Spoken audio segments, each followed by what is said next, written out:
Hello everyone, welcome to Sarkariyat once again. तो इस video में जो है मैं आप सभी के साथ एक इंपॉर्टेंट डिस्कशन करने वाला हूं जो कि HNBU BSc nursing paramedical ANM GNM की काउंसलिंग से रिलेटेड होने वाली है। तो फाइनली जो है फर्स्ट राउंड की काउंसलिंग यहां पर कंप्लीट हो चुकी है और 13 दिसंबर जो है वो आपकी लास्ट डेट थी एडमिशन लेने की। तो जो भी ऐसे कैंडिडेट्स हैं जिन्होंने एचएनबीयू नर्सिंग और पैरामेडिकल का एंट्रेंस एग्जाम दिया था और उनको फर्स्ट राउंड की काउंसलिंग में अगर कोई भी सीट अलॉट हुई थी तो वो 13 दिसंबर तक अपना एडमिशन करवा सकते थे। ठीक है, तो 13 दिसंबर को जो है रजिस्ट्रेशन मतलब एडमिशंस जो है वो क्लोज हो गए थे। रिपोर्टिंग का जो टाइम पीरियड था वो क्लोज कर दिया गया था। अब बात हम इस वीडियो में जो करेंगे वो करेंगे सेकेंड राउंड की काउंसलिंग के ऊपर। ठीक है, कि सेकेंड राउंड की काउंसलिंग जो है वो आपकी कब तक हो सकती है, उसके क्या क्या रूल्स होंगे, अगर आपको सीट अपग्रेड करवानी है तो उसके क्या रूल्स रहेंगे। तो ये सभी पॉइंट जो हम लोग डिटेल में इस वीडियो में डिस्कस करने वाले हैं। ठीक है, तो अगर आप सेकेंड राउंड की काउंसलिंग में पार्टिसिपेट करने का सोच रहे हो या अपनी सीट को अपग्रेड करवाने का या अपने कोर्स को अपग्रेड करवाने का सोच रहे हो तो इस वीडियो को आप प्लीज एंड तक देखना। ठीक है, और अगर आप इस चैनल पर नए हो तो आप चैनल को जरूर सब्सक्राइब कर लो और बेल आइकन को प्रेस कर लो ताकि इसके रिगार्डिंग जब भी कोई ऑफिशियल अपडेट आएगा तो मैं आपको इन्फॉर्म कर दूंगा। ठीक है, तो फर्स्ट राउंड की काउंसलिंग कंप्लीट हो चुकी है। तो जिसको एडमिशन मिल गया है वो उनमें से हो सकता है कि बहुत सारे कैंडिडेट्स अपग्रेड करवाने का सोचेंगे कि उनको जो है बेटर कोर्स या फिर जो है बेटर कॉलेज अलॉट हो जाए। ठीक है, और बाकी जो कैंडिडेट्स हैं जिनको कॉलेज नहीं मिल पाया तो वो सोचेंगे कि उनको कॉलेज मिल जाए। और तीसरे टाइप के कैंडिडेट्स वो हैं जैसे बीएससी नर्सिंग में जिसके 50 से कम मार्क्स हैं, क्या उनको सेकेंड राउंड में चांस मिलेगा। ठीक है, तो इस बात के ऊपर जो है मैं अभी कुछ ज्यादा इस वीडियो में नहीं बताना चाहूंगा, लेकिन ये है कि सेकेंड राउंड में देखो अभी बहुत ज्यादा अनसर्टेनिटी है कि बीएससी नर्सिंग वाले कैंडिडेट्स को चांस मिलेगा या नहीं मिलेगा। लेकिन मैंने आपको बताया था कि यूपी में ऐसा हुआ था कि 50% से कम मार्क्स जिसके थे तो उनको सेकेंड राउंड में अलाउ कर दिया गया था। ठीक है, तो वो भी जो आपका आईएनसी है उनके रूल्स को फॉलो करते हैं, लेकिन अगर वो रूल्स को मॉडिफाई कर सकते हैं अपने अकॉर्डिंग तो उत्तराखंड में भी किया जा सकता है। ठीक है, तो मैं मानता हूं कि चांसेस हैं, लेकिन अभी एग्जैक्टली मैं कुछ नहीं कह पाऊंगा इसके ऊपर कि मतलब 50 से नीचे वालों की होगी या नहीं होगी। लेकिन ये बता दूं कि बीएससी नर्सिंग की काफी सारी सीट्स अभी वैकेंट है क्योंकि जो 50 से अबव वाले कैंडिडेट्स थे उन सभी को जो है सीट अलॉट हो चुकी है। उसके बाद भी बहुत सारी सीटें खाली रह गई और अभी बहुत सारे ऐसे भी कैंडिडेट्स होंगे जिन्होंने एडमिशन नहीं करवाया होगा अपना। ठीक है, तो वो सीट्स तो अलग से खाली रह गई हैं। ठीक है, तो मतलब मुझे ऐसा लगता है कि लगभग 90% चांसेस हैं कि 50 से नीचे वालों को अलाउ किया जाएगा। लेकिन अभी तक जो है कोई भी ऐसा ऑफिशियल नोटिस नहीं है, लेकिन जब तक कोई ऑफिशियल नोटिस नहीं आएगा मैं आपको एग्जैक्टली कुछ भी नहीं कह सकता इस बारे में। ठीक है, लेकिन फिर भी ये कि आप सेकंड राउंड वगैरह के बारे में अपनी डिटेल्स जो इस वीडियो में जो मैं बता रहा हूं वो अच्छे से समझ लो, क्योंकि अगर मान लो आपको चांस मिलता है पार्टिसिपेट करने का तो आपको सारी इन्फॉर्मेशन होनी चाहिए। ठीक है, तो बीएससी नर्सिंग के कैंडिडेट्स का ये है। बाकी किसी कोर्स में ऐसा क्राइटेरिया नहीं था कि 50 से नीचे वालों की काउंसलिंग नहीं होगी। ठीक है, तो वो अभी जो है ऑन होल्ड हैं सभी कैंडिडेट्स, तो वो अभी वेट करें। ठीक है, और चैनल जिसने नहीं सब्सक्राइब किया होगा तो कर लेना, क्योंकि कोई भी इन्फॉर्मेशन आएगी तो वो आपसे मिस नहीं होनी चाहिए। ठीक है, तो अब ये जो मैं बता दूं, मैंने वेबसाइट अभी कुछ ही देर पहले जो है चेक करी थी, तो वहां पर जो है अभी कोई भी सेकंड राउंड की काउंसलिंग का नोटिस नहीं आया। और मैं बताऊं कि 13 दिसंबर को अगर आपकी रिपोर्टिंग क्लोज हुई है फर्स्ट राउंड की, तो ये है कि फर्स्ट राउंड के बाद जितनी भी सीट्स वैकेंट होंगी हर कॉलेज में, उसकी जो एक रिपोर्ट है, उसका जो एक डेटा है वो एचएनबीयू यूनिवर्सिटी को देना पड़ेगा ताकि वो सेकंड राउंड की जो सीट मैट्रिक्स है उसको पब्लिश कर पाए वेबसाइट पे। ठीक है, तो इसके लिए आप ये मान सकते हो कि 3 से 4 दिन का टाइम लग जाएगा। और आज जो है आपकी 16 दिसंबर है। ठीक है, तो 16 दिसंबर है, तो आप ये मान सकते हो कि 13 को अगर क्लोज हुआ है तो आपकी जो सेकेंड राउंड का काउंसलिंग का नोटिफिकेशन है वो लगभग 18 या फिर 20 दिसंबर के आसपास कहीं आएगा। ठीक है, तो तब तक आपको जो है वेट करना पड़ेगा, क्योंकि डाटा प्रिपेयर करना पड़ता है कि कितनी सीट्स खाली रह गई, उसके बाद उसको यूनिवर्सिटी को भेजना पड़ता है, फिर वो यूनिवर्सिटी जो है वेरीफाई करती है उस डेटा को और उसके बाद जो है वो वेबसाइट पर अपलोड करेगी। ठीक है, और उसके बाद आपके सेकेंड राउंड की काउंसलिंग की जो रजिस्ट्रेशन है वो स्टार्ट किए जाएंगे।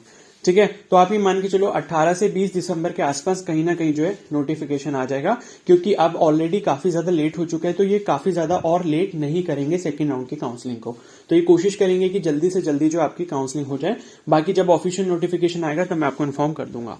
अब यहां पर बात करते हैं कुछ इंपॉर्टेंट पॉइंट्स की कि सेकेंड राउंड में क्या रहेगा, क्या आपके रूल्स एंड रेगुलेशन रहेंगे, क्या नॉर्म्स रहेंगे जो यहां पर फॉलो करने होंगे। ठीक है, और किसको रजिस्ट्रेशन फीस पे करनी होगी, किसको नहीं करनी होगी। ठीक है, तो ये आप इन्फॉर्मेशन देख सकते हो। ये तो आपको पहले से ही पता है कि एएनएम जेएनएम में जो है आपको 1000 रुपीज काउंसलिंग फीस थी, ठीक है। बाकी बीएससी नर्सिंग और आपका एमएससी नर्सिंग, एनपीसीसी और पोस्ट बेसिक बीएससी नर्सिंग और जो आपका बीएससी पैरामेडिकल है, इन सब के लिए 1500 रुपीज आपकी काउंसलिंग की रजिस्ट्रेशन फीस थी, ठीक है।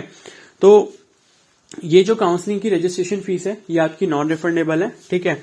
अब मैं यहां से आपको कुछ इंपॉर्टेंट पॉइंट्स बताने वाला हूं, ठीक है। तो 12th पॉइंट से हम लोग स्टार्ट करेंगे जिसमें कुछ इंपॉर्टेंट इन्फॉर्मेशन लिखी है।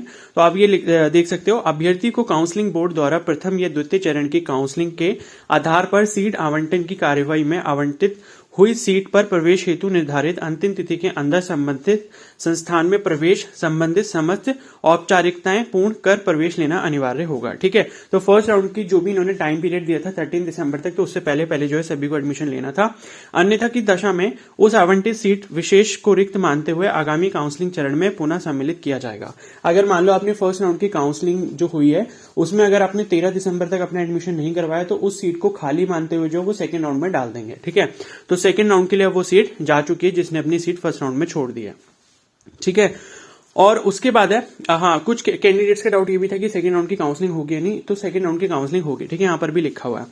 और उसके बाद है, यद्यपि कोई अभ्यर्थी प्रथम चरण की काउंसलिंग में बोर्ड द्वारा उसको आवंटित हुई सीट पर निर्धारित समयावधि अंतर्गत प्रवेश प्रक्रिया पूर्ण नहीं करता है तो उसे द्वितीय काउंसलिंग चरण में सम्मिलित होने हेतु पुनः पंजीकरण कराने की अनुमन्यता होगी, ठीक है। तो इसका मतलब है कि मान लो फर्स्ट राउंड की काउंसलिंग में जो आपको सीट मिली है और उसमें उस पर अगर आपने एडमिशन नहीं लिया, एडमिशन छोड़ दिया, आपका मन जो है नहीं करा कि मुझे इस सीट पर एडमिशन नहीं लेना या मुझे इस कॉलेज में या फिर मुझे इस कोर्स में एडमिशन नहीं लेना, तो आप सेकेंड राउंड की काउंसलिंग में पार्टिसिपेट करने के लिए एलिजिबल हो, ठीक है। परंतु इस हेतु उसे पुनः निर्धारित पंजीकरण शुल्क धनराशि ऑनलाइन माध्यम से जमा करवाकर पंजीकरण करवाना अनिवार्य होगा, ठीक है। लेकिन क्या है कि सेकेंड राउंड में अगर आप पार्टिसिपेट कर रहे हो और तो उसमें क्या करना होगा, आपकी जो ये काउंसलिंग की रजिस्ट्रेशन फीस है ये आपको दोबारा पे करनी पड़ेगी। अभी जो मैंने ऊपर अमाउंट बताया सभी कोर्सेज के लिए, तो उसके अकॉर्डिंग जो भी आपका कोर्स है तो वो फीस आपको दोबारा पे करनी पड़ेगी, ठीक है। ये किसके लिए मैंने बताया, जिनको फर्स्ट राउंड की काउंसलिंग में सीट अलॉट हुई थी लेकिन उन्होंने उस सीट पर एडमिशन नहीं लिया, ठीक है। अब आगे बात करेंगे कि जिसने एडमिशन ले लिया है वो अगर अपनी सीट को अपग्रेड करवाना चाहता है तो उसके लिए क्या क्राइटेरिया रहेगा।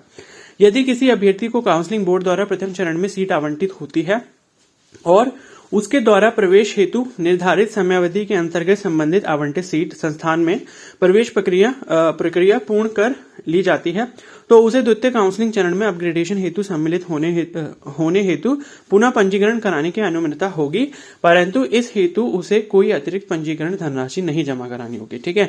तो ये वही चीज लिखी है कि मान लो फर्स्ट राउंड की काउंसलिंग में जो भी आपको कॉलेज मिला, जो भी आपको कोर्स मिला, आपने वहां पर अपना 13 दिसंबर तक एडमिशन अगर करा लिया है और उसके बाद आप सेकेंड राउंड में अपनी सीट को अपग्रेड करने की सोच रहे हो, आप चाह रहे हो कि मुझे जो है बेटर कॉलेज मिल जाए या फिर बेटर कोर्स मिल जाए, ठीक है, तो उसके लिए जो है आपको दोबारा से रजिस्ट्रेशन कराने की जरूरत नहीं है, रजिस्ट्रेशन फीस आपको पे करने की जरूरत नहीं है। आपको सिर्फ करना क्या होगा, अपनी दोबारा से चॉइस फिलिंग का प्रोसेस करना होगा, ठीक है। ये किसके लिए था, जिसने फर्स्ट राउंड की काउंसलिंग में एडमिशन करा लिया, ठीक है। उसके बाद है, ऐसे अभ्यर्थी जिनके द्वारा प्रथम चरण की काउंसलिंग में आवंटित सीट पर निर्धारित समय अंतर्गत प्रवेश प्रक्रिया पूर्ण कर ली गई हो तथा वे द्वितीय चरण काउंसलिंग में सीट आवंटन की कार्यवाही में नियमानुसार सम्मिलित होकर उस उक्त आवंटित संस्थान को बदलना यानी कि अपग्रेडेशन चाहते हैं तो उन्हें इसकी अनुमति होगी। वही सेम चीज लिखी है, ठीक है। मतलब सेकेंड राउंड में वो कैंडिडेट्स एलिजिबल होंगे जिन्होंने फर्स्ट राउंड में एडमिशन ले लिया, परंतु उक्त सीट आवंटन की कार्यवाही केवल अभ्यर्थी की उत्तराखंड ये जो भी कोर्सेज लिखे हैं एवं पैरामेडिकल प्रवेश परीक्षा 2022 की मेरिट एवं द्वितीय चरण में उपलब्ध रिक्त सीटों पर ही की जाएगी, ठीक है। तो मतलब जो सेकेंड राउंड में आपका सीट अपग्रेडेशन होगा वो आपकी रैंक के अकॉर्डिंग और जो सीट्स वैकेंट हैं उसी के अकॉर्डिंग होगा, ठीक है। उसके बाद है, एक बार पूर्ण आवंटित सीट को परिवर्तित यानी कि अपग्रेडेशन कर यदि अभ्यर्थी को काउंसलिंग बोर्ड द्वारा दूसरे संस्थान की सीट आवंटित कर दी जाती है तो उसका पूर्व में आवंटित सीट पर अधिकार तत्काल प्रभाव से समाप्त हो जाएगा, ठीक है। तो ये मोस्ट इंपॉर्टेंट पॉइंट है कि अगर मान लो आप सेकंड राउंड में अपग्रेड करवा रहे हो अपनी सीट को, मतलब ये उनके लिए है जिन्होंने फर्स्ट राउंड की काउंसलिंग में एडमिशन ले लिया है और वो सेकंड राउंड में अपग्रेडेशन के लिए मूव कर रहे हैं, ठीक है। तो सेकंड राउंड में अगर आप अपग्रेडेशन के लिए अप्लाई करते हो या चॉइस फिलिंग करते हो, चॉइस लॉक करते हो, तो उसके बाद होगा ये कि अगर मान लो सेकंड राउंड की काउंसलिंग में आपको दोबारा से कोई और कॉलेज अलॉट हो जाता है, ठीक है, कोई और कॉलेज या कोई और सीट अलॉट हो जाती है, तो उस केस में क्या होगा, जहां पर आपने पहले अपना एडमिशन करा लिया है फर्स्ट राउंड के काउंसलिंग में, वो एडमिशन आपका इमीडिएटली कैंसिल हो जाएगा ऑटोमेटिकली, ठीक है। तो आपको क्या करना है, अगर आपको सेकेंड राउंड में पार्टिसिपेट करना है, सेकेंड राउंड में अपग्रेडेशन के लिए पार्टिसिपेट अगर आप करने की सोच रहे हो, तो सिर्फ वही कॉलेजेस सेलेक्ट करना, वही चॉइसेस सेलेक्ट करना जिसमें आपको जाने का मन है। फालतू जो चॉइसेस हैं वो सिलेक्ट मत करना, और कहीं जो है बाद में आपको जो है इसके लिए रिग्रेट हो कि इससे अच्छा तो मेरा पहले वाला ही कॉलेज था, ठीक है। तो सेकेंड राउंड में अगर जो भी आपको सीट अलॉट होगी उस पर आपको एडमिशन लेना पड़ेगा, और क्या होगा कि फर्स्ट राउंड में जहां पर आपने एडमिशन लिया था वो इमीडिएटली ऑटोमेटिकली कैंसिल हो जाएगा, ठीक है। तो यही लिखा हुआ है, और उसके बाद है, ठीक है, समाप्त हो जाएगा तथा उक्त रिक्त सीट को काउंसलिंग बोर्ड द्वारा मेरिट के क्रम में अगले अर्ह इच्छुक अभ्यर्थी को आवंटित कर दिया जाएगा, ठीक है। तो वो सीट आपकी ऑटोमेटिकली कैंसिल होकर किसी और के पास चली जाएगी। अतः अभ्यर्थी को सलाह दी जाती है कि वे सीट परिवर्तन यानी कि अपग्रेडेशन का विकल्प चयन करने से पूर्व ध्यान पूर्वक विचार कर लें, ठीक है। तो अच्छे से आपको केयरफुली सोचना है कि मुझे कौन सी चॉइसेस जो है वो सिलेक्ट करनी है, ठीक है। क्योंकि फर्स्ट राउंड में जो आपको कॉलेज अलॉट होगा, अगर सेकंड राउंड में भी दोबारा अलॉट हो गया कोई और कॉलेज, तो फर्स्ट राउंड वाली सीट आपकी ऑटोमेटिकली कैंसिल हो जाएगी। फिर उसके बाद है, यदि किसी अभ्यर्थी को काउंसलिंग बोर्ड द्वारा प्रथम चरण में सीट आवंटित होती है और उसके द्वारा प्रवेश हेतु निर्धारित समयावधि के अंतर्गत संबंधित आवंटित संस्थान में प्रवेश प्रक्रिया पूर्ण नहीं की जाती, तो उसे द्वितीय काउंसलिंग चरण में सम्मिलित होने हेतु पुनः पंजीकरण कराने की अनुमति होगी, परंतु इस हेतु उसे पुनः निर्धारित पंजीकरण शुल्क धनराशि ऑनलाइन माध्यम से जमा करवाकर पंजीकरण करवाना अनिवार्य होगा, ठीक है। तो ये मैंने आपको बता दिया। फर्स्ट राउंड की काउंसलिंग में मान लो आपको जो है सीट मिली लेकिन आपने एडमिशन नहीं लिया वहां पे, तो सेकंड राउंड में पार्टिसिपेट कर सकते हो, लेकिन उसके लिए दोबारा से आपको रजिस्ट्रेशन फीस जो है वो पे करनी होगी, ठीक है।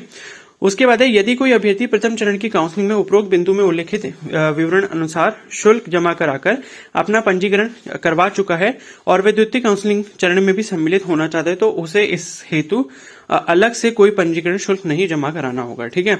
मान लो कोई ऐसा कैंडिडेट है, ठीक है, मतलब आपको फर्स्ट राउंड में अगर सीट अलॉट हुई नहीं थी तो शायद ये पॉइंट उन्हीं के लिए लिखा हुआ है, ठीक है। फर्स्ट राउंड की काउंसलिंग में आपने पार्टिसिपेट किया था, आपने जो भी चॉइस फिल की थी, सपोज अगर आपको सीट अलॉट नहीं हुई है तो सेकंड राउंड में जो आपको जो रजिस्ट्रेशन फीस है वो पे नहीं करनी पड़ेगी, ठीक है।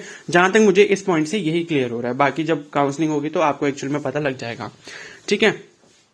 उसके बाद है, यदि किसी अभ्यर्थी द्वारा प्रथम चरण की काउंसलिंग प्रक्रिया में प्रतिभाग नहीं किया गया है तथा वह द्वितीय चरण काउंसलिंग में सम्मिलित होना चाहता है, तो वह द्वितीय काउंसलिंग चरण में निर्धारित समयावधि के अंतर्गत नियमानुसार पंजीकरण शुल्क जमा करवाकर सम्मिलित हो सकता है, किंतु ऐसे अभ्यर्थी को सीट आवंटन द्वितीय काउंसलिंग चरण विशेष में उपलब्ध सीटों व उसकी मेरिट अर्हता के आधार पर होगा, ठीक है। मान लो कोई ऐसा कैंडिडेट था जिसने फर्स्ट राउंड की काउंसलिंग में पार्टिसिपेट नहीं करा और वो सेकंड राउंड की काउंसलिंग में पार्टिसिपेट करना चाहता है, तो वो कर सकता है, वो एलिजिबल है। उसको सिक्योरिटी फीस पे करनी पड़ेगी, अपना रजिस्ट्रेशन करवाना पड़ेगा, और फिर जो उसकी रैंक होगी उसकी मेरिट के अकॉर्डिंग जो उसको सीट अलॉट हो जाएगी, ठीक है। तो यही पॉइंट थे। अब इसके बाद आई डोंट थिंक कि कोई भी ऐसा इंपॉर्टेंट पॉइंट है, ठीक है। बाकी जो भी आगे पॉइंट्स है ना, ये आपके मतलब इतने ज्यादा इंपॉर्टेंट नहीं है, जो इंपॉर्टेंट पॉइंट था वो मैंने आपको बता दिया, ठीक है। बाकी 20th पॉइंट है, सीट आवंटन हेतु मुख्यतः 2 चरण यानी कि प्रथम एवं द्वितीय चरण में ही काउंसलिंग कराई जाएगी। इसके उपरांत भी सीटें रिक्त होने की दशा में यथा आवश्यकता केवल राजकीय नर्सिंग शिक्षण संस्थानों की उपलब्ध रिक्त सीटों, मतलब ये है कि मतलब फर्स्ट और सेकंड राउंड की काउंसलिंग होगी आपकी, और फर्स्ट और सेकंड राउंड की काउंसलिंग के बाद अगर सीट्स वैकेंट बच जाती हैं, खाली बच जाती हैं, तो उसके बाद आपका एक और राउंड कराया जाएगा जिसे हम मॉप अप राउंड कहते हैं, ठीक है। तो वो तभी कराया जाएगा जब सेकंड राउंड के बाद आपकी सीटें खाली बच जाएंगी, ओके। और ये जो मॉपअप राउंड होगा यानी कि सेकंड राउंड के बाद अगर कोई थर्ड राउंड होता है तो ये सिर्फ आपके गवर्नमेंट कॉलेज के लिए होगा, ये प्राइवेट कॉलेज के लिए नहीं होगा।